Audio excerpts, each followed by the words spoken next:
mempersingkat waktu, karena waktu kita nggak terlalu banyak, monggo Pak Arya, Mas Arya Sandi Yuda untuk menyampaikan materi tentang geopolitik COVID-19 pada pagi hari ini. Monggo waktu dan tempat dipersilakan. Ya, bismillahirrahmanirrahim. Alhamdulillahilladzi nazala furqana 'ala 'abdihi liyakuna lil 'alamina nadhira. Alhamdulillahilladzi khalaqas samawati wal ardh wa lam yattakhidh walada wa lam yakul lahu syarikun fil mulki wa khalaqa kulla syai'in faqadarahu taqdira. Allahumma shalli wa sallim ala hadzal nabiyil karim wa rasulillah bi muqaidil mujahidin nabiyina wa qudwatina wa imamina wa qurrati a'yunin sayyidina Muhammadin wa ala alihi wa sahbihi wa ansarihi wa junudih wa man ahya sunnata wa salaka sabila wa nahaja man haja wa jahada fillahi haqqa jihadih. Saya langsung ya. Jadi kalau kita sudah sering dengar tentang COVID-19 gitu ya, kalau COVID-19 ini sebenarnya setiap negara itu punya pendekatan berbeda-beda, Pak. Ini Bapak-bapak apa Ibu-ibu juga ada? Bapak-bapak ya. Ya. Jadi misalnya kalau kita lihat negara-negara itu juga punya variasi macam-macam dalam menyikapi wabah penyakit COVID-19. Waktu awal Maret itu mungkin kita baru ngeh, sebagian kita di Indonesia baru ngeh ada COVID-19 ini. Padahal sebenarnya itu kalau di WHO itu ada derajatnya, istilahnya ada derajat pasca pandemi, dan itu sudah bisa diprediksi sebenarnya sejak Januari. Makanya memang pengaruh orang yang baca berita-berita dunia itu memang sangat pengaruh dengan cara pengambilan keputusannya. Jadi kalau misalnya kita ngerasa ada perbedaan di Indonesia dengan maksudnya antara satu daerah dengan daerah lain, itu memang karena ini asal penyakitnya juga dari dunia, ya pengaruh terhadap masing-masing daerah berbeda-beda tergantung kepala daerah masing-masing dalam mengambil keputusan ya. Misalnya kalau di DKI dia lebih cepat, bisa jadi karena memang ya kepala daerahnya lebih sering baca berita-berita internasional gitu, karena memang ini penyakitnya dari luar. Penyakitnya dari luar dan kebetulan kita itu kenanya belakangan. Jadi yang ngeh itu adalah orang yang baca berita luar gitu. Makanya waktu itu sempat ada pertanyaan sederhana di sini, siapa ini kok video saya nggak muncul ya? Muncul. Nah di sini siapa yang baca apa namanya berita luar setiap hari, misalnya gitu, berita luar negeri setiap hari. Nah, itu pas jumlah yang baca itu mempengaruhi seberapa sadar kita terhadap penyakit ini. Nah, contohnya ini jadi ditayang nggak, Jarozak? Anunya, slide-nya. Slide-nya mau jadi ditayang apa enggak? Ya, sambil tak tayangin sambil biar kelihatan. Oh, nggih, sip. Ya udah sementara ini dulu. Ngobrol dulu aja ya. Dan variasi negara-negara tuh beda-beda. Misalnya nih, kita mau bagi jadi lockdown atau tidak. Yang lockdown ada yang berhasil, ada yang enggak. Yang tidak juga ada yang berhasil, ada yang enggak. Contoh misalnya di negara-negara yang mengambil sikap lockdown ya. Lockdown tuh maksudnya ditutup ya. Kalau di kitanya tuh istilahnya karantina wilayah. Orang nggak boleh keluar masuk, baik di rumah sakit, di rumah, di sekolah, di kotanya nggak boleh keluar masuk. Itu ada yang berhasil, ada yang enggak. Misalnya kalau yang diambil yang berhasil, lockdown berhasil di Cina, gitu, di China ya. Tapi kalau kita mau ambil lockdown yang nggak berhasil juga ada di India. Di India itu nggak berhasil. Nah, terus kemudian kalau diambil negara-negara yang nggak lockdown, itu yang berhasil ada, yang nggak berhasil juga ada. Ya. Oh ya, yang lockdown nggak berhasil juga ada. Selain di India, di Italia juga nggak berhasil. Di negara-negara yang tidak lockdown dan tidak berhasil juga ada. Jadi nggak ada jaminan juga lockdown tidak berhasil. Misalnya apa? Tidak lockdown dan gagal, maksudnya angka kasusnya dan angka kematiannya tetap tinggi gitu, itu ada negara seperti Amerika Serikat, ada Iran, ada Inggris, ya. Tapi yang nggak lockdown berhasil juga banyak, kayak Taiwan, Hong Kong, Singapura, Jerman itu nggak lockdown dan mereka berhasil. Apa bahasa ininya flattening the curve, melandaikan kurva yang terlalu tinggi sehingga dia bisa melandai dan sesuai dengan jumlah kapasitas tempat tidur, ruang ventilator, tenaga kesehatan sehingga bisa tertangani. Kira-kira gitu. Nah, berarti masalahnya di mana? Oh, negara-negara tersebut harus kita pelajari bukan berdasarkan ide besarnya atau bukan berdasarkan kebijakan besarnya lockdown atau tidak. Karena ternyata kasusnya yang lockdown ada yang gagal, yang nggak lockdown juga ada yang gagal. Sama juga ada yang berhasil juga di masing-masing pilihan itu. Berarti yang kita lihat itu belajar dari studi perbandingan banyak negara ini, berarti kita ambilnya pelajaran apa faktor-faktor yang membuat suatu negara itu berhasil, baik dia lockdown maupun tidak lockdown gitu. Karena kalau cuma selesai kita anggap lockdown atau tidak lockdown itu langsung vonis berhasil atau enggak, itu ternyata tidak ada jaminan. Contoh misalnya kita mau perdalam faktor-faktornya ya. Misalnya ambil contoh, Bapak-bapak, Ibu-ibu bisa ambil contoh India. Ya, India itu kenapa lockdown? Ya, sama dengan China, sama-sama ditutup, tapi nggak berhasil. Apa yang salah dengan India? Gitu. Apa yang salah dengan lockdown-nya India? Nah, kita bisa ambil 3 faktor yang kita pelajari ini ya. 3 faktor. Yang pertama, di situ ada excessive use of power, atau gampangnya dia tuh bikin kebijakan yang melakukan mobilisasi instrumen atau aparat keamanan, dan mereka bebas melakukan kekerasan gitu dalam menegakkan aturan atau protokol selama tanggap darurat kesehatan lah, katakanlah gitu. Jadi faktor pertama ternyata India itu gagal karena dia melakukan penyalahgunaan bahasanya lah, atau penggunaan instrumen represif secara berlebihan, eksesif, berlebihan, sehingga malah timbul korban tambahan di luar mereka yang sakit COVID-19, karena ada yang mati karena dipukulin rotan dan seterusnya, malah timbul kerusuhan sosial. Nah, faktor ini perlu jadi catatan kita kalau di lingkungan kita ya sekitar kita mau menegakkan aturan, itu bisa jadi cara menegakkannya itu bisa blunder kalau kita malah menggunakan cara-cara kekerasan yang itu misalnya berlebihan dan menimbulkan kerusuhan baru. Itu kan masalah baru. Ya, atau di Indonesia misalnya mau pakai cara-cara yang seperti itu, bisa jadi itu faktor yang perlu dipertimbangkan. Nah, yang kedua, itu ada contoh lockdown tidak berhasil di India karena faktor kedua, distribusi makanan atau subsidi sembako lah gampangnya itu tidak sampai ke tempat mereka yang membutuhkan. Karena di sana kan tuh negara-negara bagian. Nah, ada misalnya orang KTP-nya Mumbai, dia kerja di Delhi, sama pemerintah daerah Delhi nggak dibagi. Nah, itu menimbulkan kerusuhan. Itu faktor kedua kalau untuk India. Nah, Indonesia juga bisa punya peluang sama, atau di wilayah terdekat kita bisa punya peluang sama. Kalau distribusi itu tidak fleksibel. Sementara yang namanya negara gede kayak gini sama juga dengan India, sangat banyak orang yang jadi pekerja lintas kota.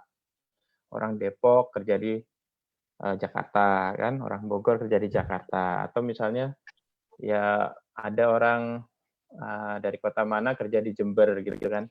Nah, itu bisa ketika ada kebijakan distribusi atau subsidi kebutuhan bahan pokok, kebutuhan dasar, tidak dibuat fleksibel secara administratif berdasarkan KTP domisili, itu bisa berpotensi keributan, gitu. Mau di lockdown mau enggak begitu. Nah, ada faktor lain yang kita pelajari dari misalnya negara seperti Italia. Italia juga lockdown, tapi kok tetap masalah.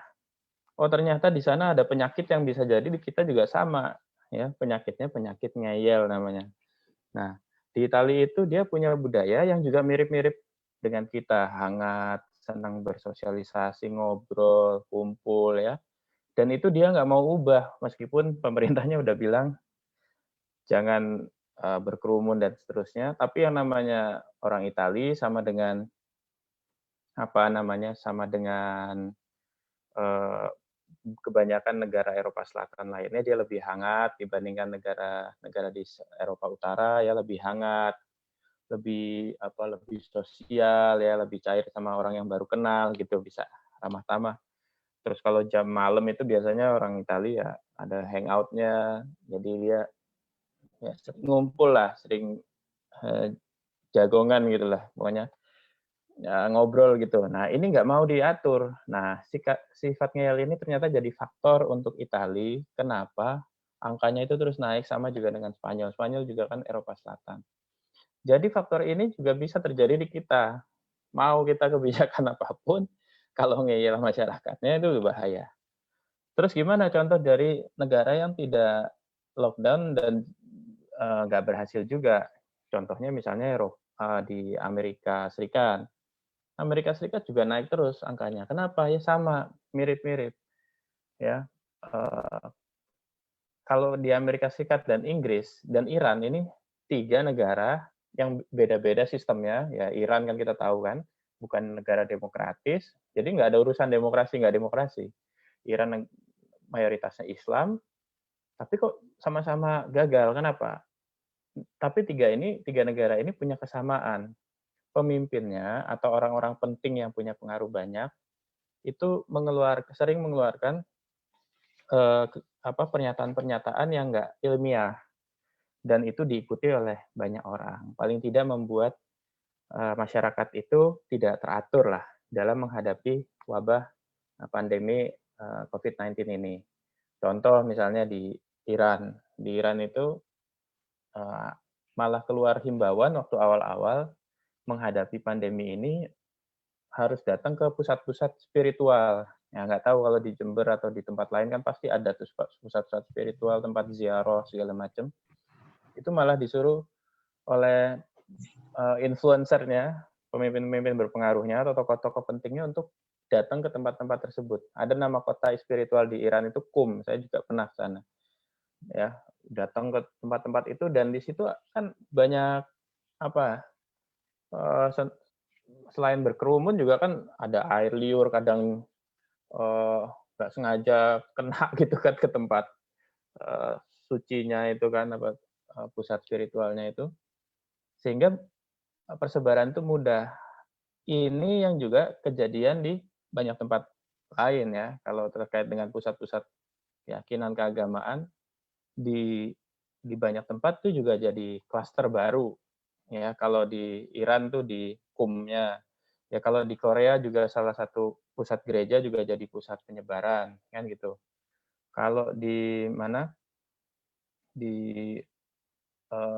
Indonesia juga Goa itu kan perkumpulan jemaat tablik itu juga jadi satu klaster yang disebut sebagai pusat penyebaran terbanyak untuk daerah Nusa Tenggara Barat misalnya. Nah, ini juga kita harus perhatikan faktor-faktor keyakinan keagamaan yang pada saat sekarang itu sebenarnya tidak terlalu tepat misalnya gitu untuk menyukseskan kondisi seperti ini. Nah, Amerika gimana? Amerika juga sama. Donald Trump itu ya gitu-gitu ya. Dia malah bikin banyak isu-isu agama juga. Jadi populis gitu ya, cari popularitas. Dia sempat bikin malah hari doa nasional.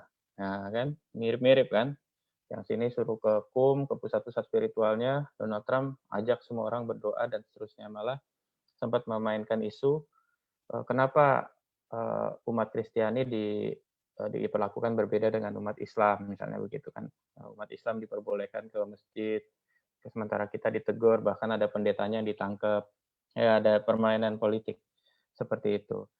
Sama juga dengan di Inggris, Perdana Menteri Boris Johnson-nya, dia mengeluarkan sebuah pernyataan atau wacana yang populer tapi nggak saintifik atau nggak ilmiah lah.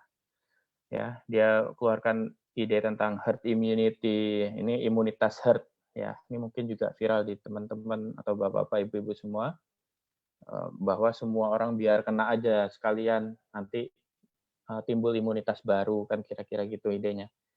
Nah, jadi faktor yang kita bisa pelajari dari 3 negara ini apa? Bukan soal lockdown atau tidak, karena nyatanya mereka punya kebijakan sama-sama nggak lockdown, tapi sama-sama gagal. Tapi faktor orang penting yang bicara hal-hal yang nggak penting, kira-kira gitu.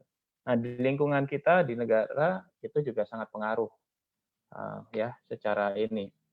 Dan kalau secara makro, pernyataan dari orang penting yang bisa menimbulkan efek, itu pengaruh ke sentimen negatif pasar, kira-kira gitu.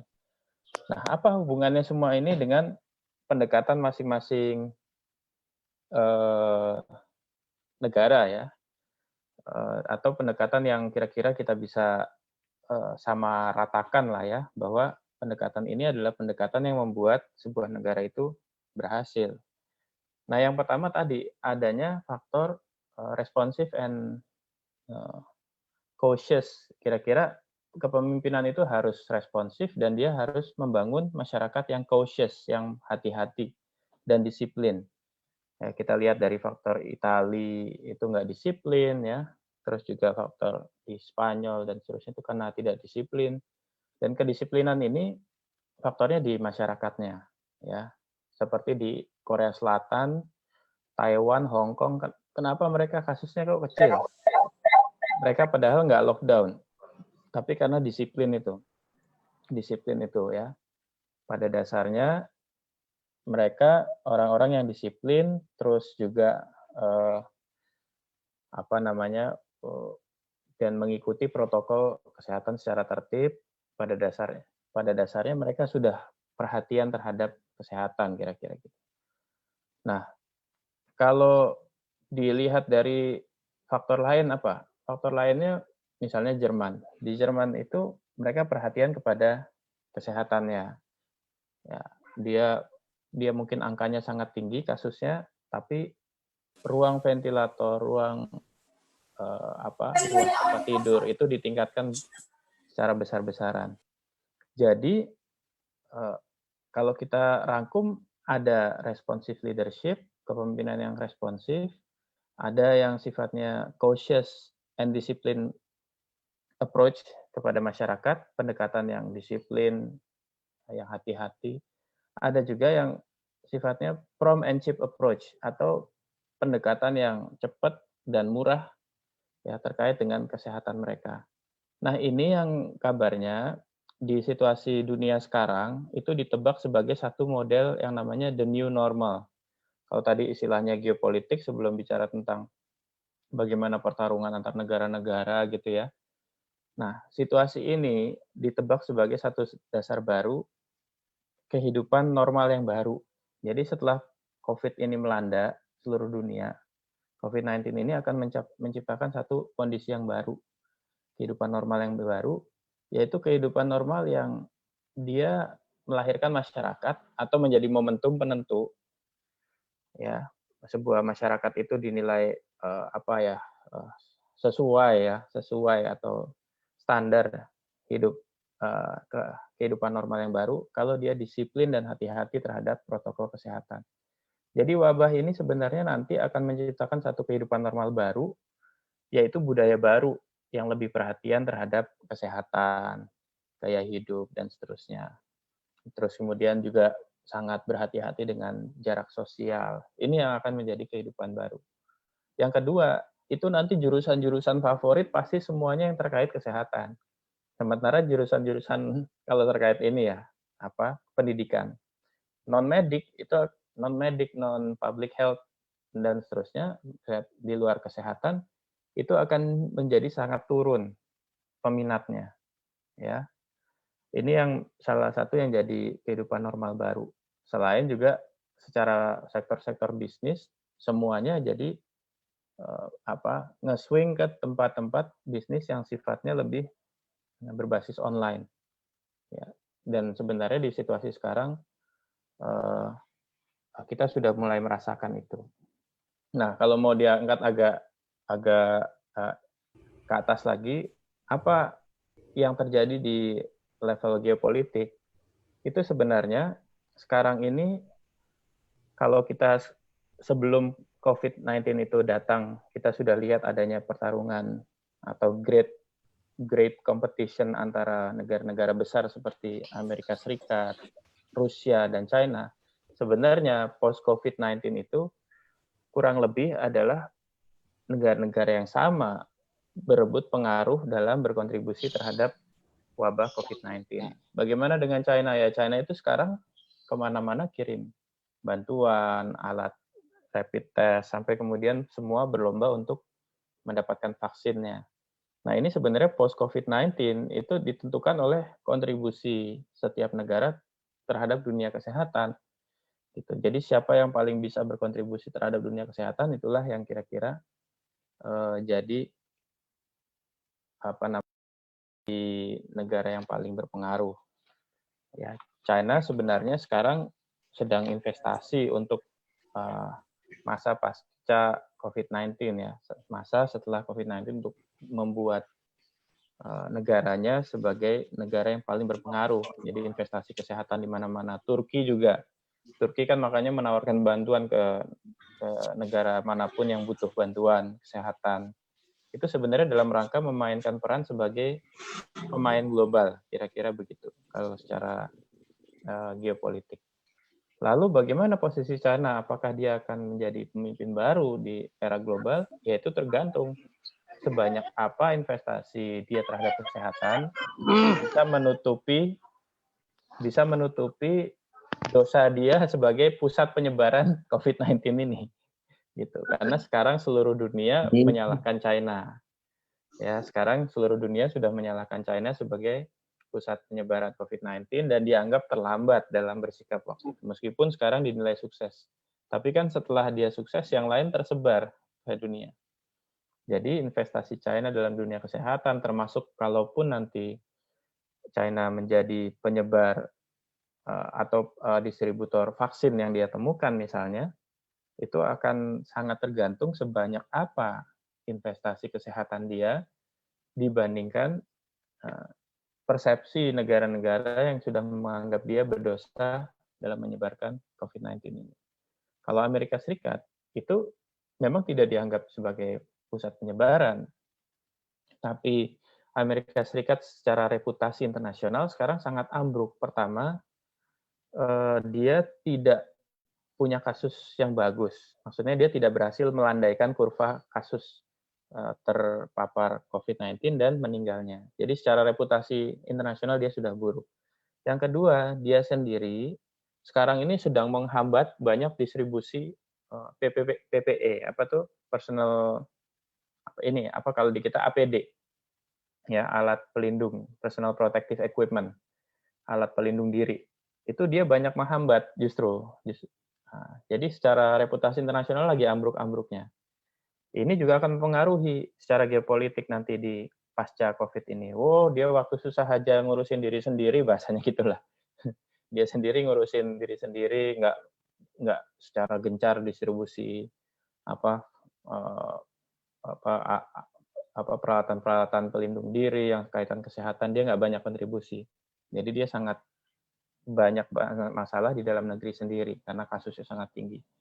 Dan ini akan mempengaruhi pasca COVID-19 ini berarti dia sudah anjlok itunya reputasi internasionalnya. Apalagi di bawah kepemimpinan Presiden Trump sebenarnya Amerika sangat berbeda. Dia menempuh satu mazhab bahasa kitanya yang sangat isolasionis. Isolasionis itu dia sangat mengisolasi terhadap kepentingan nasionalnya, nggak banyak ikut campur di Timur Tengah, padahal dia punya NATO kan. NATO itu sekarang lebih banyak dimainkan perannya oleh Turki. Dia banyak tarik. Nah, terus Cina masalah dengan reputasi sebagai pusat penyebaran. Amerika Serikat punya masalah dalam reputasi dia menangani masalah dia sendiri di dalam negeri dan dia tidak banyak distribusi dan investasi kesehatan ke dunia. Terus siapa pemain besar di dunia ini yang punya solidaritas global. Nah, sekarang ini hampir tidak ada di dalam list great power sebelum COVID-19 itu yang bermain secara global sekarang. Jadi kira-kira kalau kita bisa lihat ya ininya, pasca COVID-19 ini, peta dunia itu tergantung pada yang pertama, masing-masing negara, kapasitas institusional, dan kepemimpinan negaranya. Jadi gitu. Karena hampir semua tidak ada yang bermain secara global. Ya, tidak ada yang berkontribusi dan investasi secara global. Beda dengan tanda kutip momen-momen besar dunia lain ya, misalnya sebelum COVID-19 itu kan momen besar sebelumnya ada misalnya Global War on Terror, perang dunia terhadap terorisme. Dia itu kan ada Amerika Serikat declare bersama kita atau bersama teroris gitu. Lalu kemudian Eropa semua serentak menyerahkan data penerbangannya dan seterusnya. Momen-momen besar sebelumnya itu ada. Itu yang membuat geopolitik di momentum dunia tersebut itu mudah dibaca. Sementara di COVID-19 ini kita susah membacanya. Atau di Perang Dunia I lah misalnya, antara blok sentral dengan blok sekutu itu kan kelihatan mana yang menang. Nah, lalu kemudian yang menang itu yang akan jadi the ruling parties ya, pihak-pihak yang mengatur jalannya dunia secara umum atau menentukan banyak kebijakan ya, atau perjanjian. Nah, tapi ini tidak berarti ini adalah satu masa baru ketika global solidarity itu, solidaritas global itu sangat dibutuhkan, tapi sekarang ini belum ada yang investasi banyak di situ. Nah, tinggal bagaimana kita lihat, makanya kemudian Turki terus bermain di tema ini, di global solidarity, solidaritas global. Ya, jadi sangat ditentukan oleh kapasitas institusional dan kepemimpinan negaranya ya, untuk memainkan peran-peran solidaritas global dalam hal kesehatan. Itulah geopolitik kita. Jadi bukan langsung terkait dengan ekonomi sebenarnya dalam momentum ini, tapi lebih terkait langsung dengan tadi kapasitas institusional dan kepemimpinan negara, dan kesiapan sistem tanggap darurat dari setiap negara untuk nanti diajukan ke negara-negara lain sebagai sebuah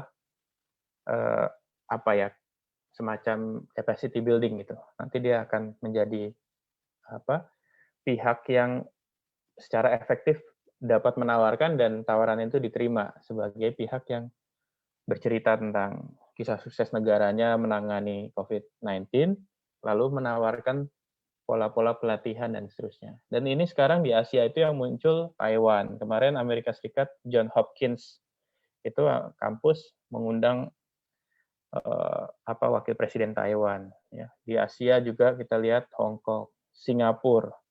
Inilah yang nama-nama yang sekarang sukses, yang pasca COVID-19 itu akan menjadi rujukan-rujukan atau menjadi kekuatan yang sangat berpengaruh di kawasan Korea Selatan juga. Ya, kalau di Asia. Kalau di Timur Tengah ada Turki dan ya, Saudi tetap ya, karena sikapnya ini. Jadi saya kira itu pendahuluannya kita bisa buka sebagai awal. Mudah-mudahan bisa memancing diskusi dan tukar pikiran yang lebih jauh. Allahumma afiq ila aqwamit thoriq. Assalamualaikum warahmatullahi wabarakatuh. Waalaikumsalam warahmatullahi wabarakatuh. Demikian awalan yang dibuka oleh Mas Arya tadi. Barangkali dari pemirsa sekalian ada yang mau menanyakan. Mungkin ini ada pertanyaan, ya. Mas Arya. COVID ini apa senjata? Kenapa? COVID ini apa termasuk dalam senjata biologis yang direncanakan? Kalau ada pertanyaan seperti ini. Singkat-singkat aja ya, biar enak ya, biar banyak yang bisa nanya. Jadi kalau di dalam security studies itu, studi keamanan, itu memang ada yang memasukkan COVID-19 ini ke dalam biological weapon of mass destruction, atau senjata biologis pemusnah massal. Itu satu. Jadi jawabannya iya, ada. Kita nggak bisa bilang ini.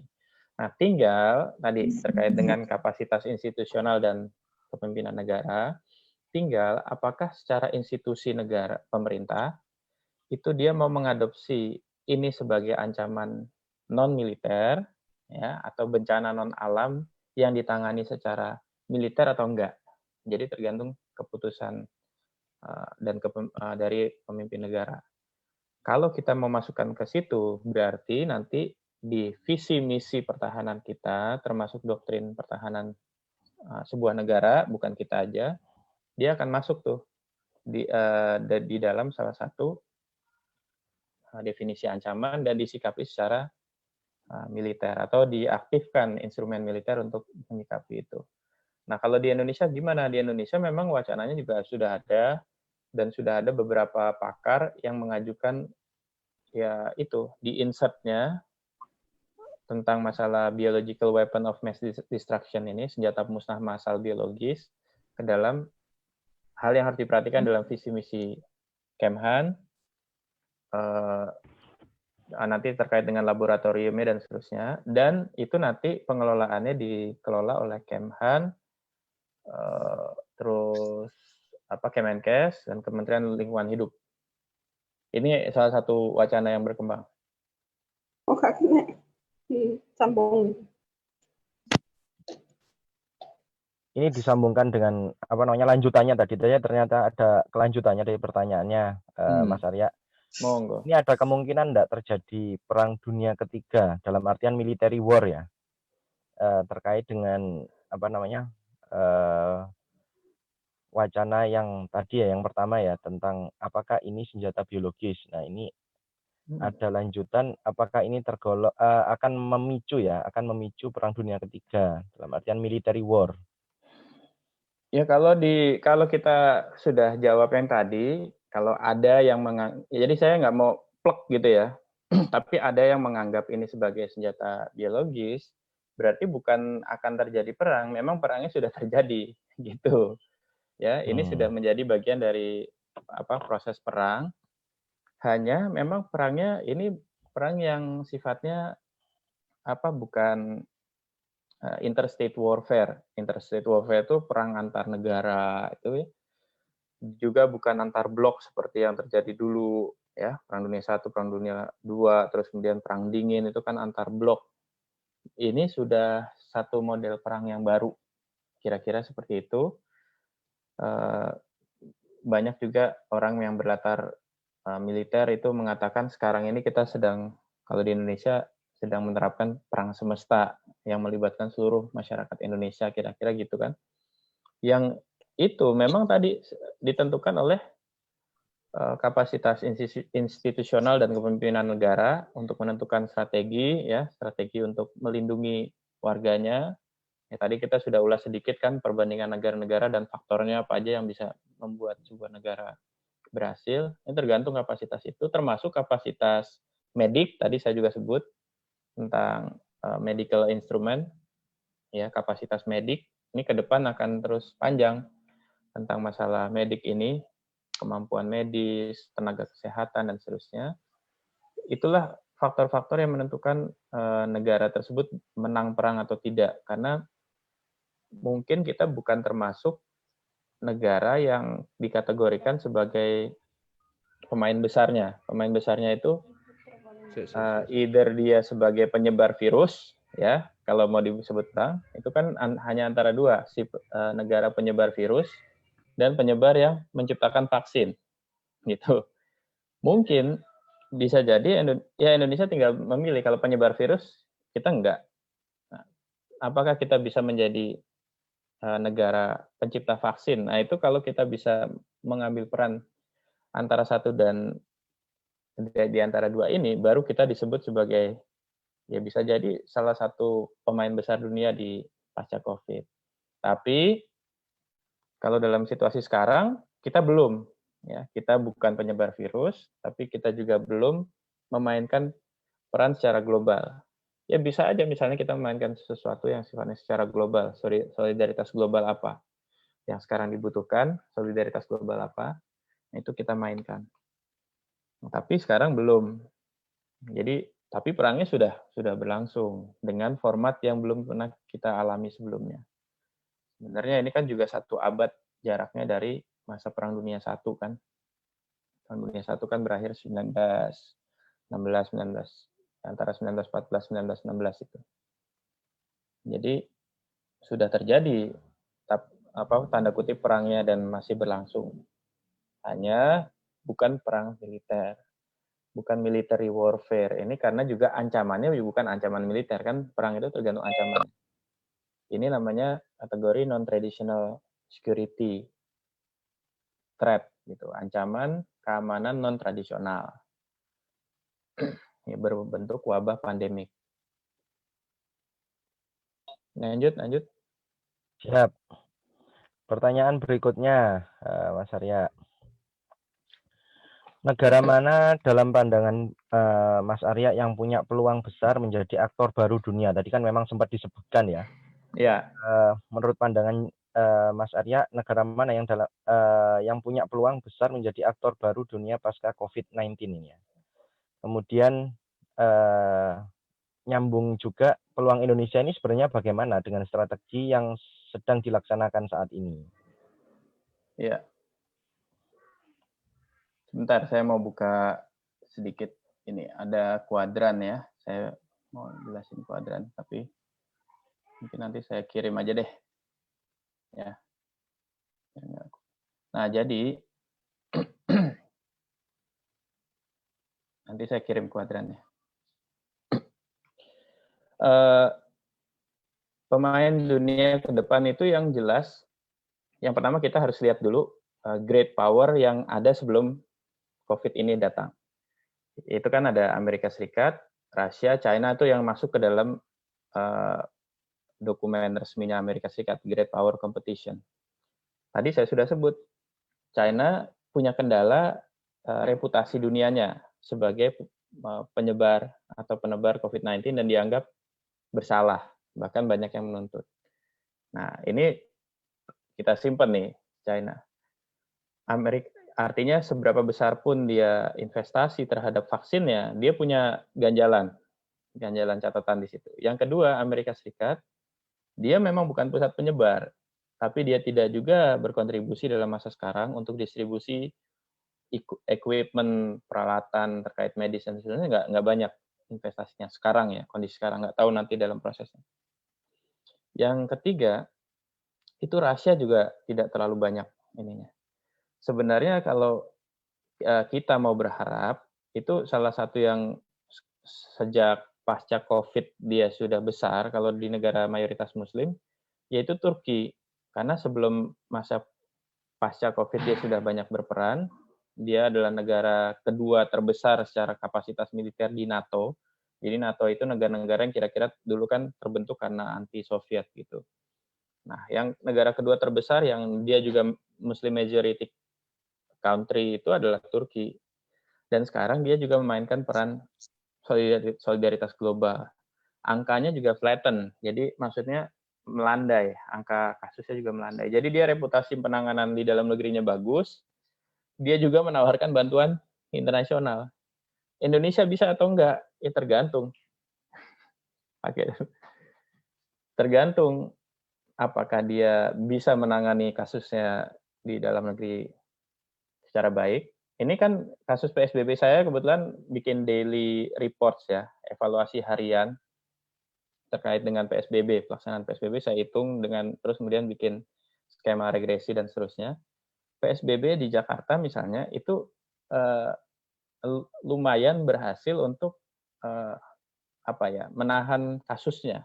Nah, dia tetap bertambah, cuma tidak melonjak dari garis regresi ya. Nanti saya juga bisa share nanti kalau ada kesempatan. Nah, tergantung juga bagaimana, kalau Indonesia tergantung juga bagaimana pengelolaan kita terhadap mudik atau pulang kampung itu ya. Keduanya itu akan berpengaruh ya, terlepas kita setuju dengan perbedaan definisinya ya. Mau dia mudik mau pulang kampung itu akan berpengaruh. Karena apa? Kalau kita tidak bisa mengelola dengan baik mudik dan pulang kampung ini, Jakarta bisa jadi mulai selesai, Jabodetabek maksudnya. Tapi nanti timbul namanya pusat epicenter baru, pusat penyebaran COVID-19 baru, yaitu apa? Jawa Tengah. Saya juga punya petanya ini, ya. Jawa Tengah itu sekarang persebaran orang-orang mudiknya di mana saja itu kan merata semua, ya. Jadi kalau kita berhasil menangani atau melampaui masa ini dengan sukses dan dunia internasional melihat, nah disitulah kita bisa jual reputasi. Nah, karena biasanya orang juga akan lebih percaya kalau kita menawarkan lesson learn dari Indonesia, atau kemudian capacity building ke negara mana, misalnya negara Afrika atau sama negara Asia atau ke Eropa. Itu kalau kitanya juga berhasil. Kalau kitanya gagal ya nggak bisa. Yang jelas kalau untuk investasi kesehatan, kita tidak melihat Indonesia sampai saat ini ada yang melakukan investasi kesehatan cukup serius untuk pencarian vaksin. Gitu. Jadi ini peperangannya di tema ini. Kemudian kalau melanjutkan tadi, kemungkinan dengan kondisi yang sekarang Indonesia itu kira-kira sampai berapa lama pandemi ini akan berada di Indonesia ya? Kemungkinannya dengan kondisi yang saat ini. Saya dari awal Januari sudah bilang, waktu WHO kan Maret ya menyebut ini global pandemi. Tapi bisa dilihat di media, saya sudah sempat bilang awal Januari itu bahwa virus ini akan menjadi wabah pandemi, global pandemic. Bahkan saya sudah sebut juga di TV, waktu di wawancara TV dan radio dan media itu saya sebut China tidak hanya punya the Belt and Road Initiative, tapi dia punya sekarang the Belt and Road Pandemic. Itu Januari, saya bilang. The Belt and Road Pandemic. Pandemi itu akan menyebar ke seluruh jalur proyeknya China yang BRI itu, waktu awal Januari. Nah, sekarang, terus kemudian mulai banyak prediksi, kalau saya kan pakai ilmu sosial ya, metodologinya.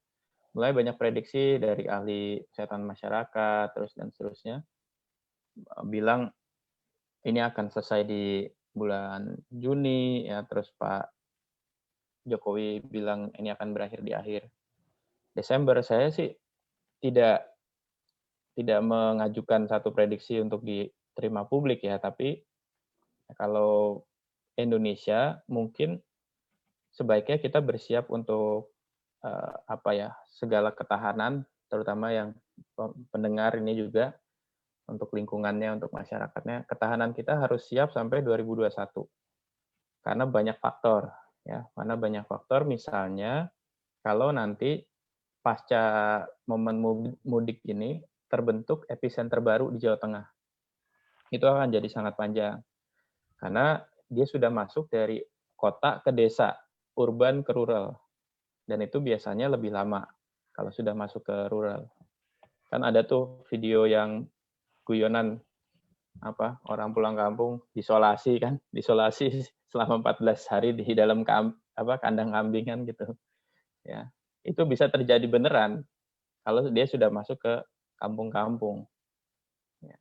Penanganan yang salah, bisa jadi timbul masalah sosial baru atau pengabaian sama sekali. Jadi ini agak lama 2021 kalau diprediksi saya, tapi insya Allah kita juga masyarakat atau rakyat yang terbiasa dengan model perang gerilya. Jadi setiap karakter bangsa itu ada karakter-karakter yang cocok dengan model perangnya. Kalau Indonesia tuh guerrilla warfare, perang gerilya. Model yang cocok tuh perang gerilya. Dia mengandalkan space, time, and terrain. Jadi ruang, dia harus kuasai ruang. Nah dia ada pengelolaan ruang sendiri, ya kan, ada yang caranya gimana untuk membatasi, dan dia sangat kuat dengan waktu. Jadi kalau bangsa lain mungkin nggak terlalu tahan dengan perang panjang, Indonesia sebenarnya insya Allah karakternya kuat dengan model perang panjang, mirip Vietnam waktu menghadapi Amerika Serikat itu kan Amerika Serikat kalahnya bukan karena kalah alutsistanya, bukan kalah persenjataan, tapi dia kalah stamina, perang gerilya. Nah, ini yang menurut saya kita bisa. Nah, sama terrain itu ya pemanfaatan sumber daya alam. Ya, di desa ya dia pertama mentalitasnya juga bisa bertahan dengan apa yang dimiliki di bumi gitu. Jadi ini mungkin bisa jadi akan panjang, terutama dampak ekonomi dan sosial. Tapi untuk konteks Indonesia kayaknya insya Allah kita cukup kuat. Adjustment kita cukup kuat secara mental. Siap. Ini ada pertanyaan lagi, Mas Arya. Yeah. Apakah ada pergeseran nilai dari masyarakat suatu negara, kerajaan dan komunis lebih mudah mengendalikan masyarakatnya dibandingkan dengan negara demokratis? Enggak, tadi kan saya udah sebut. Saya kan tadi di awal cerita tuh, ya kan? Ada negara demokrasi kayak Amerika dan Inggris, sama nasibnya dengan negara Republik Islam Iran. Ini dua demokratis, ini negara Islam, ya, non demokratis, sama-sama gagal. Tapi ada juga yang sama-sama berhasil. China komunis, Hong Kong, Taiwan, tetangganya ini kan demokratis, tapi sama-sama berhasil. Korea Selatan demokratis, Singapura nggak demokratis, non demokratik. Jadi Italia demokratis, gagal juga. Jadi nggak ada pengaruh rezim tipe rezim types dengan itu nggak ada pengaruh juga lockdown atau tidak. Tadi saya udah bahas yang pengaruh itu faktor-faktornya ada 5. Responsif leadership approach, ya. Yang kedua, pendekatan yang cepat dan murah dalam pelayanan kesehatan, itu mempengaruhi sekali. Nah, terus yang ketiga ada cautious and disciplined approach, pendekatan yang hati-hati dan disiplin. Dia berhasil mendisiplinkan masyarakatnya, dan juga masyarakatnya biasanya lebih mudah di masyarakat yang sudah biasa punya kultur hati-hati, level peradabannya tinggi terhadap standar kesehatan, ya. Terus juga ada transparent and crucial approach, pendekatannya transparan, ini harus transparan. Kalau di Undang-Undang 14 2008 kan ada keterbukaan informasi publik.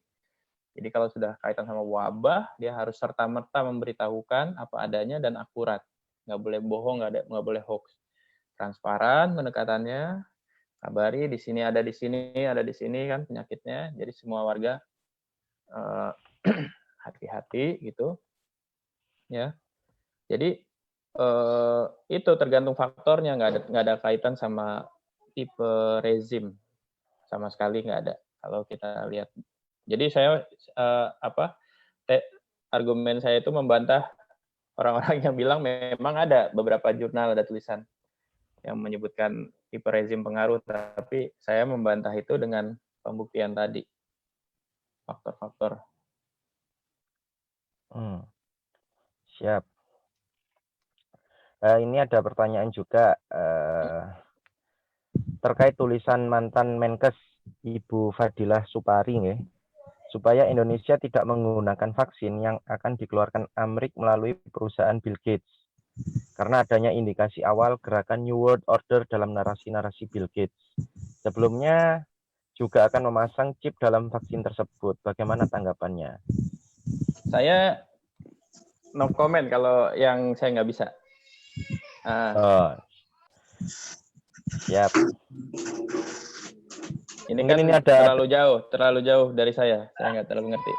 Karena memang ada beberapa video-video yang beredar kan demikian, ya. Ada beberapa kemarin saya juga sempat lihat memang Mas Arya, ada flat earth kalau nggak salah, membuat di YouTube itu. Ini juga saya juga lihat ada TED Talks-nya Bill Gates, ya. Tentang pandemik ini saya juga lihat TED Talks tahun 2015. Ya, tapi saya nggak bisa jawab secara detail. Siap. Ini ada juga ada mungkin yang terlewat saya ini barusan. Saya enggak tahu ini pertanyaan apa gimana. Saya dapat kiriman senyatanya ya. Corona berasal dari Amerika yang diselundupkan oleh agen Amerika di Cina. Ya, Pak Alam ditanggapi bagaimana?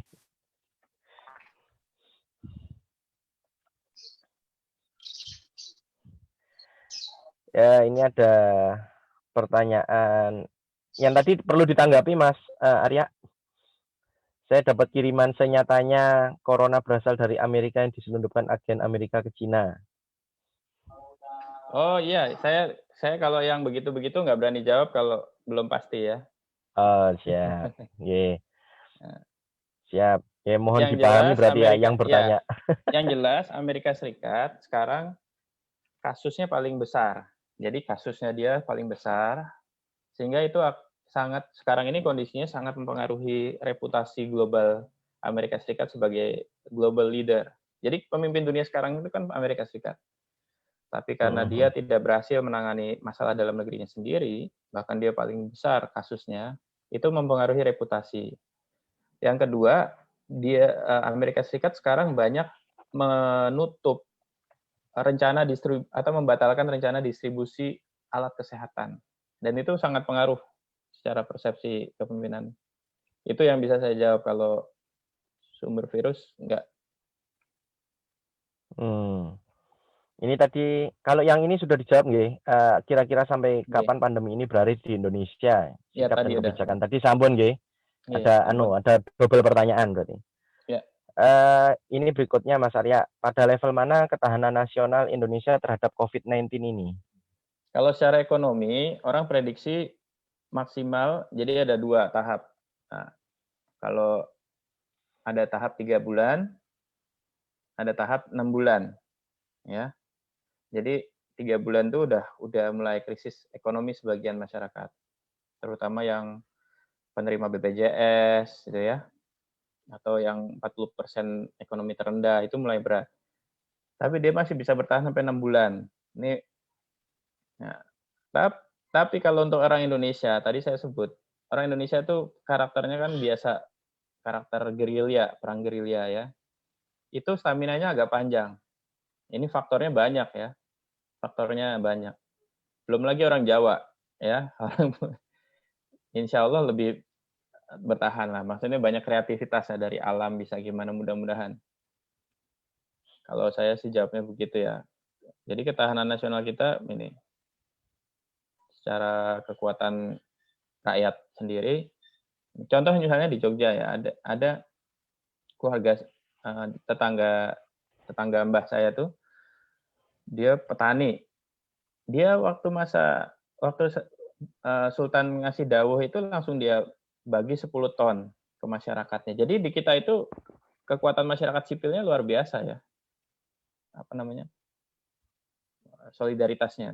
Jadi dia bisa bertahan lebih dari perhitungan para ekonom yang 6 bulan dan seterusnya.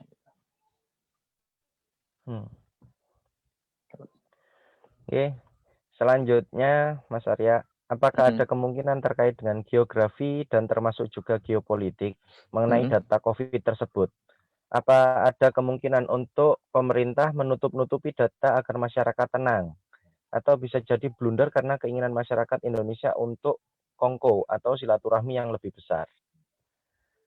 Iya, jadi kalau misalnya tadi saya sebut kalau budaya ya, faktor budaya, ini nggak hanya di Indonesia, di negara manapun penyakit ngeyel itu ada.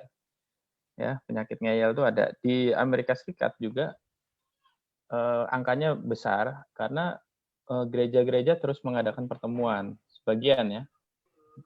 Sampai harus pendeta-pendeta itu sebagian ditangkepin. Gitu. Ya, untuk kumpul. Terus tadi saya akhirnya itu kan pusat penyebarannya dari gereja-gereja itu. Juga sebagian komunitas Muslim di kita misalnya kan, atau di Korea kan jadi pusat penyebarannya di keyakinan keagamaan itu kan, di gereja juga. Terus jamaah tablik juga kan jadi salah satu klaster yang jadi sorotan sekarang di Goa itu kan, di Sulawesi. Di Malaysia juga pusat penyebaran juga salah satunya klaster Goa, klaster jamaah tablik maksudnya. Jadi kita bisa bermasalah kalau tidak berhasil, hanya secara taktis di lapangan ya, tidak berhasil menyadarkan kelompok-kelompok yang berbasis keyakinan keagamaan. Itu yang paling penting. Yang kedua, ya itu mudik. Mudik itu nanti juga berpotensi. Kenapa? Karena dia ketemunya langsung orang tua kan. Ya. Dan 60% dari orang tua itu punya penyakit hipertensi. Hipertensi itu ya rentan dengan COVID-19. Jadi kita punya orang tua tuh sekitar 27 juta. Ya. Kalau di data terakhir 27 juta orang lah, orang lansia ya. Dan momen ketemu lansia itu ya waktu mudik itu. Dan pusat penyebaran sekarang kan oleh Indonesia 52% dari Jakarta. Makanya mudik jadi sorotan karena mereka dari Jakarta itu.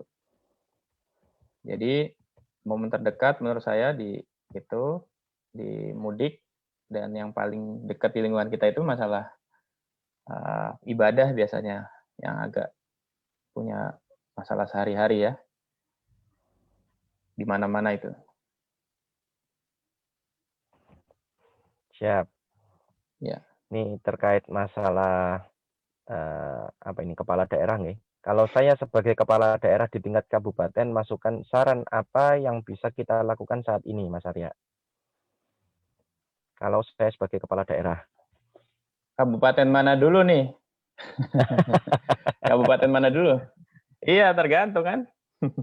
Kalau kabupaten yang PSBB ya kalau kabupaten PSBB dia harus dikekepin gitu kan, biar dia nggak keluar. Ya Jakarta tuh kan kenapa sarannya melarang mudik ya, karena pusatnya dari situ. Nah, tapi kalau yang di luar yang PSBB, saya kira harus antisipasi orang baru datang. Karena contoh Minang. Di Minang itu, maksudnya di Sumatera Barat, itu setiap orang baru datang, itu kepala sukunya, kepala adatnya itu langsung memerintahkan orang itu isolasi. Jadi Minang itu termasuk kecil kasusnya. Ini Sumatera Barat ya, termasuk kecil. Karena pertama, kesukuannya itu, pertama kan orang Minang di luar Sumatera Barat itu lebih besar dibandingkan orang Minang di Sumatera Barat sendiri. Ya, nenek mama segala macam gitu. Dan mereka langsung himbau, nggak boleh pulang kampung, nggak ada pulang basamo tahun ini. Dan itu dipatuhi gitu loh. Jadi memang peran-peran pimpinan adat, ya peran-peran orang tua, ya kalau orang tuanya kangen ya anaknya pulang. Gitu. Ini kalau di masyarakat Minang yang saya lihat salah satu masyarakat yang efektif struktur adatnya, dia langsung kalaupun ada yang pulang, dia nggak boleh ketemu sama inyinya gitu, kakeknya nggak boleh ketemu sama neneknya. Jadi dia harus di rumah aja, kalaupun pulang. Nah, di wilayah-wilayah Jawa, kita harus berpikir bagaimana orang yang datang dari Jakarta itu diperlakukan kayak gitu. Nah, itu yang menjadi tantangan, yang nggak gampang. Tapi sudah ada daerah yang berhasil melakukan itu, sudah ada. Ya di Sumatera Barat itu berhasil. Dia diasporanya lebih banyak daripada jumlah orang Minang di Sumatera Barat itu sendiri. Tapi dihimbau nggak boleh pulang kampung, nggak boleh pulang basamo segala macam gitu kan, nggak boleh mudik ya bahasa kitanya. Di relatif efektif. Dan yang pulang pun isolasi mandiri. Nah itu bagaimana Bupati, tadi disebut Bupati itu melakukan komunikasi dengan kepala-kepala adat atau orang-orang tua, sepuh semua, ya, terus kelompok-kelompok keagamaan, ketua MUI untuk menghimbau secara kultural. Di kita itu sangat tergantung dengan kultural, pendekatan kultural. Ini tadi kan, contoh di Sumatera Barat, mungkin ada di Jawa gimana kan? Iya. Jadi harus ada pengawasan orang asing lah bahasanya. Pengawasan tanda kutip orang asing, orang baru maksudnya. Harus ini ya, dipantau betul. Harus pantau. Baru datang nih, terutama yang dari Jakarta ya. Dari Jakarta dan itunya Jabodetabek tuh, yang epicenter sekarang kan di situ. PSBB. Iya. Nah, kalau itu dibiarin, kumpul ya, dia kemarin ngirimin segini, ya udah nggak enak lah kalau nggak dibikinin rewang gitu kan, kumpul segala. Udah. Itu jadi pusat baru, kalau sudah jadi pusat baru itu masalah nanti. Apalagi di Jawa sudah pasti jumlah ventilator sangat terbatas. Di Jakarta aja udah melampaui kan kelimpungan. Ya, tempat tidur sangat terbatas, nakesnya juga sangat terbatas, apalagi yang itu ya bisa parah banget lah kalau bisa dibilang. Menambah masalah baru. Parah banget kalau udah masuk Jawa Tengah udah parah banget. Kita Jakarta aja susah. Siap. Ini ada pertanyaan, bagaimana prediksi keseimbangan geopolitik pasca COVID-19 ini, Mas Arya? Ya, kalau Timur Tengah, kita lihat Saudi dan Turki akan menguat. Ya, karena Saudi kelihatan betul tanggung jawabnya sebagai Khodimul Haramain. Dia larang umroh, haji itu sebenarnya sangat bagus, sangat bertanggung jawab. Bayangkan kalau misalnya haji dan umroh nggak dilarang, itu Mekah Madinah akan jadi pusat penyebaran wabah penyakit dunia, dan itu akan jadi reputasi sangat buruk buat dunia Islam ya. Nah, sikap Saudi itu juga membuat GCC countries itu, negara-negara Arab Teluk itu juga sangat ini ya, jadinya sangat responsif sikapnya terhadap COVID-19 itu Saudi. Kalau Turki itu jelas tadi, dia sebagai negara NATO, sekarang dia pemain tunggal NATO di Timur Tengah itu Turki sekarang. Jadi Saudi dan Turki akan menguat di sana. Tinggal bagaimana apakah dalam situasi sekarang Turki itu bisa bermain lebih luas dari Timur Tengah. Ya, yang jelas jangkauan Turki itu sekarang sudah secara pengaruh, sphere of influence sudah lebih luas dari Saudi secara pengaruh. Ini ke Afrikanya ya, investasi Turki juga sangat banyak juga dalam situasi COVID juga seperti itu. Nah, kalau di Asia relatif nggak akan banyak perubahan kecuali penguatan negara-negara seperti Korea Selatan. Ya, kalau Taiwan dan Hong Kong itu terlalu kecil, jadi ciri-ciri pemain kawasan salah satunya dia punya wilayah geografis yang besar, relatif besar, atau dia secara demografik nggak terlalu kecil, secara jumlah penduduk. Nah, itu baru dia punya potensi. Tapi kalau Taiwan, Hong Kong itu susah jadi pemain kawasan. Jadi Korea Selatan, kalau di Asia. Korea Selatan akan jadi penyeimbang yang bagus buat China.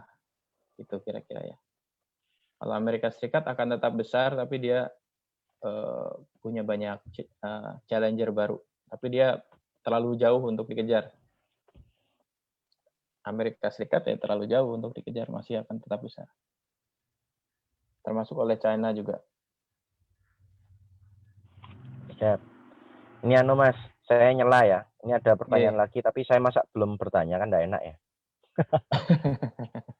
Ini Mas Arya, saya beberapa kali kemarin kan mengamati media itu kan lagi lagi gencar-gencarnya menginformasikan tentang keberhasilan Vietnam tanpa nol kasus meninggal ya, tanpa ada yang meninggal. Itu apa Mas yang menjadi tolok ukur keberhasilannya itu karena apa mungkin? Lockdown kah atau apa?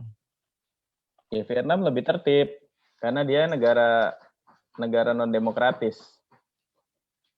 Jadi lebih gampang represinya gitu. Kira-kira bisa langsung pakai rotan, pakai ketegasan yang sifatnya represif. Ya. Dan masyarakatnya memang sudah lebih biasa karena dia kan bukan negara yang terlalu demokratis. Kalau di India dipakai represi gitu, ya masyarakatnya sudah terlalu demokratis, jadi sudah terlalu liberal. Jadi dia ngelawan ini juga kontrol. Vietnam kan nggak terlalu besar, dia bisa langsung tindak cepat. Vietnam mirip-mirip China secara pendekatan. Siap. Ya, kulturnya sebenarnya mirip-mirip Taiwan, Hong Kong, Korea. Itu kultur disiplinnya sebenarnya mirip-mirip, jadi lebih gampang. Jadi ada teman-teman yang bilang, kalangan dokter juga, mereka bilang wabah pandemi ini momen kita untuk mengubah budaya tadi, budaya-budaya tadi. Budaya, gaya hidup, ya. Budaya termasuk kedisiplinan, jaga jarak, efektif dalam interaksi, dan seterusnya. Karena terbukti ya memang budaya itu yang mempengaruhi penyelesaian cepat atau tidak sebuah bangsa. Negara-negara Asia Timur relatif tertib, jadi mereka juga cepat penanganannya. Negara-negara Eropa Utara juga yang lebih dingin dari Eropa Selatan. Lebih dingin itu maksudnya ya lebih apa ya, ngerti lah ya maksudnya lebih dingin. Kalau Eropa Selatan kan kayak istilahnya seneng ini gitu, maksudnya terlalu hangat lah. Nah negara kita ini sebenarnya kan ada unsur-unsur itunya juga, terlalu hangat ini itu ada tantangan. Nggak harus ngubah itunya ya, kayak Jerman, Rusia itu kan, Jerman terutama ya, dia bisa tahan itu kan karena faktor-faktor itu. Eropa Selatan lebih hangat, akhirnya lebih lama gitu. Kalau kita agak disiplin, ini karena situasinya aja, bukannya hangat itu jelek atau gimana. Cuma kita kalau terlalu hangat, nggak enakan. Ya. Paham. Selanjutnya, ada 2 pertanyaan lagi nih sementara. Tapi saya batasi maksimal sampai jam 10:30 sesuai jadwal nih, Mas Arya. Monggo. Mas, bagaimana pengaruh COVID-19 ini terhadap perpolitikan lokal Indonesia, khususnya beberapa daerah yang akan melaksanakan pilkada? Kan diundur sampai Desember toh? Ya, Diundur kan? ya betul. Ya. Akhirnya diundur itu ya. Iya. Ini saya mau kirim peta Jawa Tengah, persebaran Jawa Tengah, ke ini nggak bisa ditayang ya? Saya kirim ke Cak Dr. Rozak. Rozak. Boleh. Bentar ya. Ya ditayang sebentar. Siap.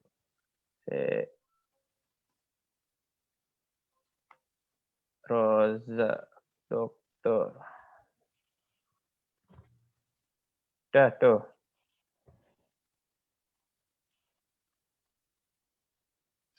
Agak digedein dikit.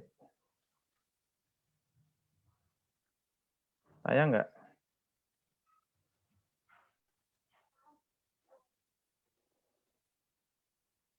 Terus kuadran saya nih, saya ada kuadran tentang geopolitik.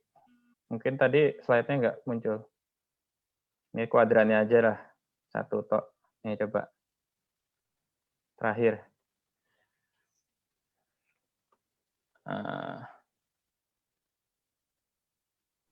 Mana dulu yang mau dibahas, peta mudiknya atau ya peta mudik dulu, yang lokal dulu kan, lagi lokal nih.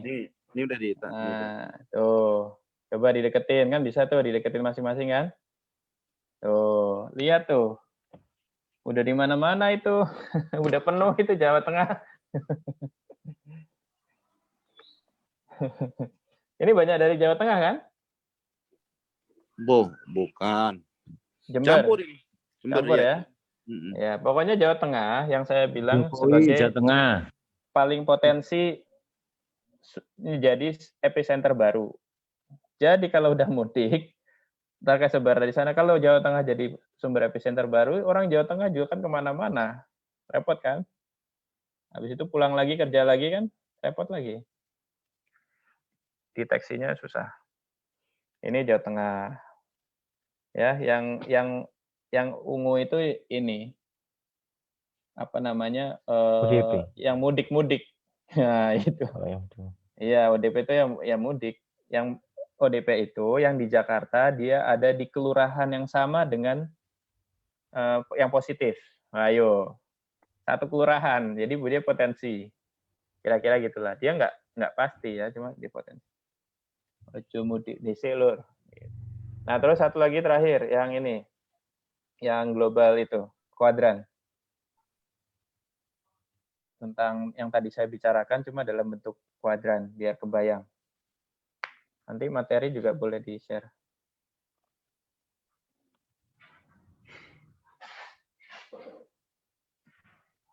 Wah, ada Pak Johan Rosihan ini, anggota DPR RI yang terhormat. Anggota Maaf Komisi nih saya. 4. Iya. Maaf nih saya geser-geser, lihat-lihat ada yang kenal. Banyak ternyata. Soalnya yang kelihatan di layar cuma halaman pertama. Kuadran udah keluar. Nah, Bang. ini coba Bapak, Ibu-ibu dideketin, kan bisa pakai jari tuh. Nah, itu yang tadi saya omongin tuh itu. Jadi, sumbu X itu potensi kita untuk, ini pasca COVID dan sekarang ya, itu tentang sumbu X itu kemampuan kita untuk strong economic growth, atau potensi melakukan rebound pertumbuhan ekonomi. Nah, kalau sumbu Y-nya itu peluang untuk melakukan kerjasama global. Jadi pasca COVID-19 ini, COVID-19 ini, negara yang akan menjadi jajaran pemimpin kawasan atau dunia, itu tergantung dua hal. Kemampuan dia untuk rebound secara ekonomi, dan itu termasuk salah satu faktornya, ya orangnya harus ada, harus selamat. Ya, orangnya nggak ada, siapa yang mau membangkitkan ekonomi? Orangnya meninggal gitu kan. Nah, terus kemampuan dia untuk melakukan kerjasama global gitu. Yang nggak bisa melakukan rebound atau tidak bisa menghidupkan lagi sumber daya pekerjaannya untuk melakukan produktivitas ekonomi, itu akan mengalami resource war. Resource war itu perang perebutan sumber daya gitu, di dalam negerinya ataupun dia nyari di luar. Nah, yang dia nggak bisa melakukan dia terjadi resesi ekonomi, terus juga negaranya tidak mampu bekerja sama, jadi ekonominya jelek, terus juga nggak mampu dapat kerjasama internasional, nggak ada yang bantu dia lah sederhananya.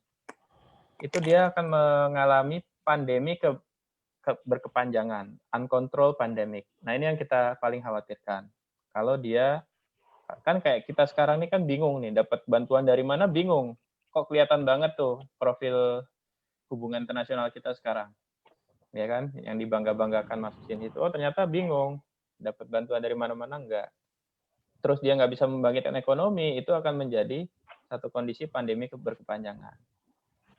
Nah, kalau yang ekonominya jelek, tapi hubungan internasionalnya bagus, komunikasi ke negara-negara lainnya bagus, bisa ketemu dengan kepentingan-kepentingan negara lain, misalnya Turki mau dilihat sebagai the new global leader, pemain dunia baru, dia mau bantu mana-mana dengan solidaritas global, kita tangkap, nah kita masuk ke global aid. Jadi kita tangkap nih negara-negara yang ingin jadi pemimpin dunia dengan membantu ini itu, kita bisa komunikasi dengan baik, kita masuk ke kategori global aid.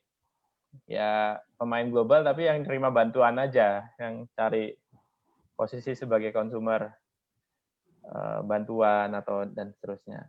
Tapi ini masih lebih mending daripada uncontrolled pandemi. Nah, tapi yang akan jadi pemimpin adalah yang mampu memainkan peran sebagai global partners. Gitu. Dia bagus, komunikasi globalnya, hubungan internasionalnya bagus, diplomasinya bagus, dan ekonominya juga dia berhasil rebound. Kira-kira gitu. Karena ini memang penyakitnya penyakit global gitu, jadi harus ada unsur-unsur hubungan internasional, harus ada unsur-unsur diplomasi, dan seterusnya. Bukan hanya ekonomi domestik. Penyakitnya juga nggak ada yang bisa ketemu vaksinnya. Gitu, Mas. Siap. Terakhir ini mungkin Mas Arya. Oke. Sebentar. Seberapa efektif PSBB yang diterapkan zona merah di Indonesia? Kenapa grafik selalu meningkat? Bagaimana politik anggaran? Apakah bisa mempush ketersediaan rapid test, APD, kebutuhan perut masyarakat, dan memotong mata rantai wabah? Terima kasih. Ya. Ini juga Borong ini. ya, saya kasih grafik lagi ya, biar gampang ya. Oke. Satu lagi tentang Siap. ini, tentang evaluasi evaluasi PSBB di Jakarta lah. Saya kasih lihat yang tadi saya ceritain itu. Nah, ini lebih Bang Arya ini jagonya data. Kalau punya data selalu dibikin strukturnya. Enggak maksudnya kadang kalau kita ceritain kan nggak kebayang gitu. Tapi kan kalau berbicara nggak ada datanya nggak afdol, Ji. Ini yang benar, Ji. Enggak, ini karena diundangnya sama Dr. Rozak, saya harus agak tertib gitu. Nggak boleh asal-asalan. Nah, sebentar, saya kirim ke Cak Dokter ya. Nih. Siap. Ya, dah, coba ditampilin.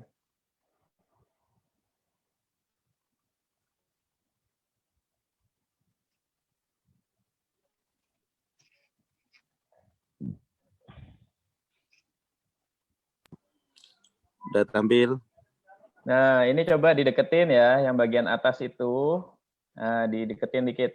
Pakai jari kan bisa tuh. Nah, ini PSBB di Jakarta selama 1 minggu ya. Ini tuh kan kelihatan tuh retail dan bisnis retail sama rekreasi itu turun 63%. Nah, terus ada farmasi turun 34%. Semuanya turun nih. Ya. Taman-taman juga dikunjunginya turun, parks itu ya. Taman-taman kurang 61% mobilitasnya. Transit stations ya, di stasiun MRT, busway gitu turun 69%. Tempat kerjaan turun 43%. Jadi masih banyak yang kerja kalau workplace. Kalau farmasi, kesehatan ya masih banyak. Karena itu kan kesehatan. Yang naik cuman aktivitas di rumah, bertambah 22%. Kira-kira gitu. Jadi PSBB pertama dari sisi pembatasan mobilitas efektif. Nah, lihat bawahnya, geser ke bawah. Itu ada grafik yang DKI sebelum PSBB. Ya. Ya kalau nggak kelihatan tanggalnya, itu maksud tanggalnya tanggal dari awal Maret sampai pelaksanaan PSBB. Itu kira-kira. Itu kan agak nukik ke atas tuh, agak tajam ke atas, ngelewatin titik-titik putus-putus yang halus. Gitu. Ya kan Bapak-bapak, Ibu-ibu ya, lihat ya. Nah, itu ngelewatin titik-titik yang halus itu. Jadi dia eksponensial yang ngelampaui normal lah, gitu kira-kira. Nah, kita pakai regresi, dilihat coba yang sebelah kanan. Coba dilihat yang sebelah kanannya. Itu kan DKI Jakarta sebelum PSBB. Coba digeser ke sebelah kanan. Nah, dia masih bertambah, betul tadi yang penanya, dia masih bertambah, tapi sudah sesuai dengan regresinya. Jadi dia nggak melampaui kayak tadi, gitu. Jadi makanya ini saya kirim ke jalur terkait, mungkin juga ada banyak masukan lain, makanya kemudian DKI Jakarta memperpanjang PSBB-nya. Karena dilihat efektif, tapi harus lebih diefektifkan lagi agar dia betul-betul turun. Gitu. Dan kita lihat tadi berapa angka kan, mobilitas sudah cukup bisa menekan, tapi masih bisa dioptimalkan lagi. Jadi kalau PSBB dilaksanakan dengan baik, itu insya Allah kapasitas nakes dan vaskes kita masih bisa menangani. Ini di bawah juga saya kayak ada analisa lain lah, teman, saya nggak perlu di sekarang. Nah, masalahnya adalah tadi kalau kita tidak bisa membendung potensi penyebaran melalui mudik, di Jawa Tengah itu vaskes dan nakesnya jauh banget di bawah Jakarta gitu, atau di Jawa Timur ya jauh banget, atau di tempat-tempat lain. Cuman kan pusat tujuan mudik paling banyak di Jawa Tengah, makanya saya wanti-wanti Jawa Tengah. Gitu. Kira-kira gitu. Jadi mudah-mudahan habis mudik nggak ada epicenter baru, terus PSBB yang sudah dicanangkan berhasil. Gitu, terutama yang di ya itu Jabodetabek dan sekitarnya. Ya, semoga Ramadan ini juga akhirnya akhir dari pandemi corona lah, insya Allah. Amin. Yeah. Mungkin itu karena waktu sudah 10.32 ya. Kita sepertinya tidak terasa tadi membuka pertanyaan itu mulai jam 9.45, 45 menit kita berdiskusi dengan Mas Arya. Mungkin demikian pertemuan kita pada Majelis Kolbu pada pagi hari ini. Kami dari segenap panitia Majelis Kolbu mohon maaf jika ada pertanyaan mungkin yang belum tersampaikan karena keterbatasan waktu, dan kami mengucapkan terima kasih atas kehadiran Bapak dan Ibu sekalian pada pagi hari ini. Mungkin sebelum ditutup, Mas Andi berkenan untuk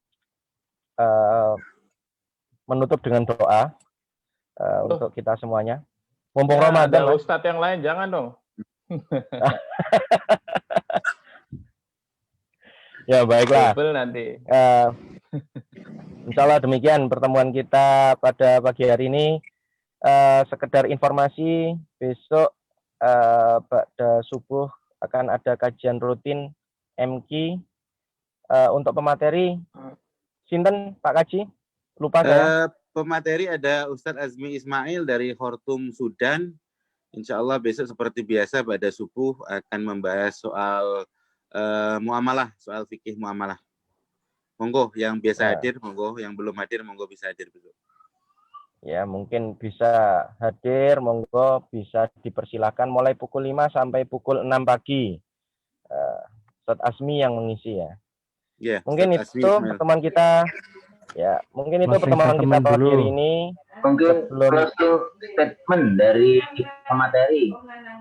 Oh ya, closing statement Mas Arya, mohon maaf. Bisa memberikan closing statement Mas Arya, mungkin mengganti doa ini. Ya, saya mungkin pesan singkatnya itu kita ini rumus saya gitu ya. Rumus saya untuk dibagikan, kita harus jaga solid elit. Nah, jaga solid, ya saling bantu, dagangan temen dibeli ya. Kalau selama ini grup WA cuma buat ngobrol, ya sekarang harus jadi pasar baru kan, marketplace. Saling sharing dagangan baru, saling bantu, sahabat sama sejawat kita, biar saling menguatkan di situasi ini kan. Solid. Nah, solid, elit. Nah, kalau alitnya ya wong alit di sekitar kita, rakyat kecil, itu tetangga, ini itu, kita juga beli di sekitar situ. Ya. Jadi ini bulan bagus juga buat sedekah kan. Terus ya elit, ya yang nggak punya jalur-jalur elit ini ya bisikin lah ke elit-elit terkait agar meringankan beban masyarakat dalam kondisi sekarang. Karena ini agak panjang, jangan buru-buru jor-joran, bantuan juga jangan terlalu jor-joran, agak panjang. Jadi kita harus jaga kebersamaan sama-sama, solid elit. Itu aja. Terima kasih ke Kaji Rozak sudah diberikan kesempatan silaturahim dengan semua.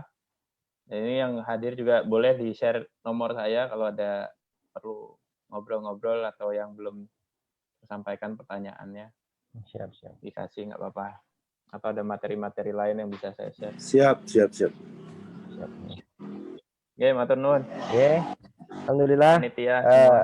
Oke. Demikian agenda kita pada siang pagi hari ini ya. Abdul Kalam. Jika ada kesalahan kami mohon maaf. Kurang lebihnya. Sebelum kita akhiri, kita tutup bersama dengan doa kafaratul majlis dan hamdalah.